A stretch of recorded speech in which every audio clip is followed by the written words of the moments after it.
Hi there, my name's Simon Drew, and I'd like to welcome you to the Practical Stoic Podcast, where I give you practical Stoic advice for modern times. If you'd like to learn more about Stoicism, or if you want some added inspiration in your day, just go to my website. It's risetothegoodlife.com. If you're interested in transforming your life with Stoic principles, then I also offer one-on-one coaching.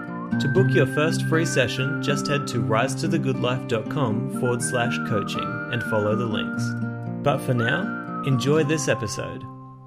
Hi there, my name's Simon Drew, and welcome to the Practical Stoic Podcast. Lately, I've been thinking about the women who listen to this podcast because it can definitely seem like Stoicism and philosophy in general is flooded with men. The people who I quote are mostly men. Most of the people who are joining the Facebook group are men, and most of the people who are considered Stoics in public view today are men.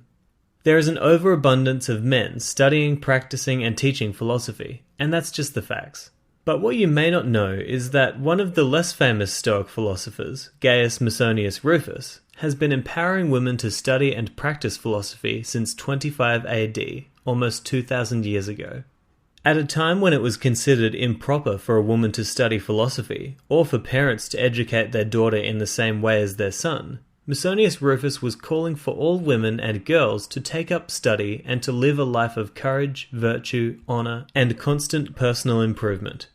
So in this episode, I'm not going to be doing too much of the talking, but rather I'm going to share with you a few quotes from the lectures of Musonius Rufus.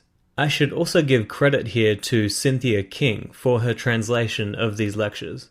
Hopefully these words will empower any women who listen to this podcast to dig even deeper into the study of philosophy and Stoicism, and to live an unapologetic life of courage and virtue. So here's the first passage. He says, quote, "Women have received from the gods the same reasoning power as men, the power which we employ with each other and according to which we consider whether each action is good or bad, and honorable or shameful. Likewise, the female also has the same senses as the male, seeing, hearing, ability to smell, and the rest. Likewise, too, each has the same parts of the body, and neither one has more than the other. In addition, a desire for virtue and an affinity for it belong by nature not only to men, but also to women. No less than men are they disposed by nature to be pleased by noble and just deeds, and to censure things opposite these. Since this is so, why would it be appropriate for men but not women to seek to live honorably, and consider how to do so, which is what studying philosophy is? Is it appropriate for men to be good but not women?" End quote. So obviously Musonius Rufus is making a very logical argument here, that we are all just people, and that there is no virtue for men that is not virtuous for women. And so all people, male or female, should enjoy the gifts of philosophy and study. He also talked about the way that we raise our children. He said, quote, "Those who train horses and dogs deal with males no differently from females. Female dogs are trained to hunt in the same way as males. And if one wants female horses to perform well the tasks of horses, they should not be trained differently than the males. In the case of humans, will it really be necessary for males and not females to have something special in their education and upbringing? As if it were not necessary for both a man and a woman alike to have the same virtues, or as if it were possible to achieve the same virtues not through the same lessons, but through different ones. It is obvious that there is not one type of virtue for a man and another for a woman." End quote. I think that it's really important to follow this guidance from Musonius Rufus.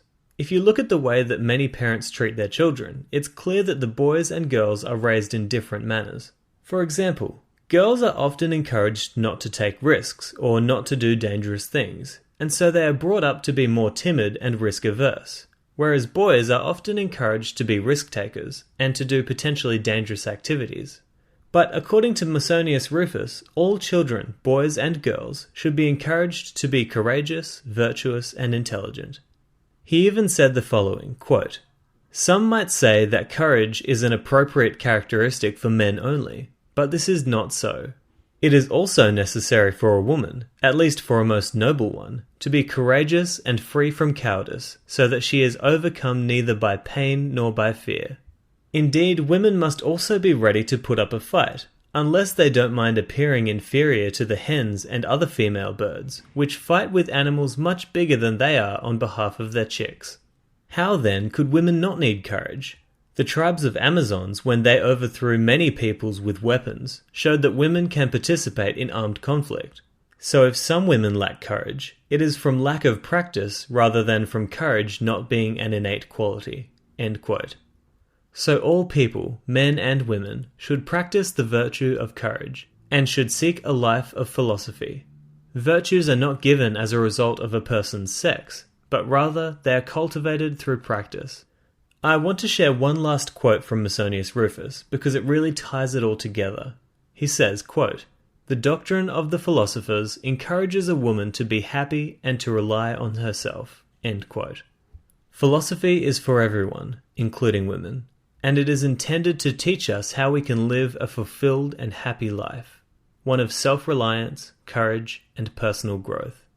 I think this idea of self-reliance is particularly important. The outcome of philosophy should be that we don't need anything but ourselves to be truly happy, and anyone studying Stoicism would notice that this is one of the main teachings. So to the women who are listening to this, I want to say to you that you're doing the best thing possible for yourself and for the rest of humanity by spending time learning, growing, and improving. I hope that these words from Musonius Rufus will empower you to keep on striving for the life that you deserve.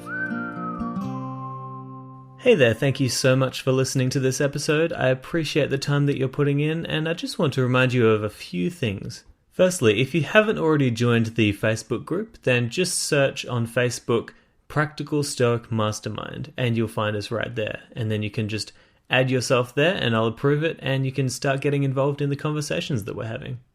Also, if you haven't subscribed to my mailing list, then you can just go to my website and scroll down, and there should be a ribbon there where you can put your email in. And then every week you'll hear from me, and I'll be asking you the question of the week for the Wednesday podcast episode. But apart from all that, I hope that you've enjoyed this episode, and I hope that it's helped you on your rise to the good life. Ciao. Thank you so much for listening to this episode of the Practical Stoic Podcast. I hope that you've gotten a lot of value out of it, and I hope that it helps you to live a better life.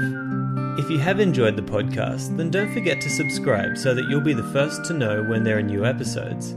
If you really love the podcast, then I would appreciate a positive review, whether that's on iTunes, Stitcher, Google Play, or wherever else you listen.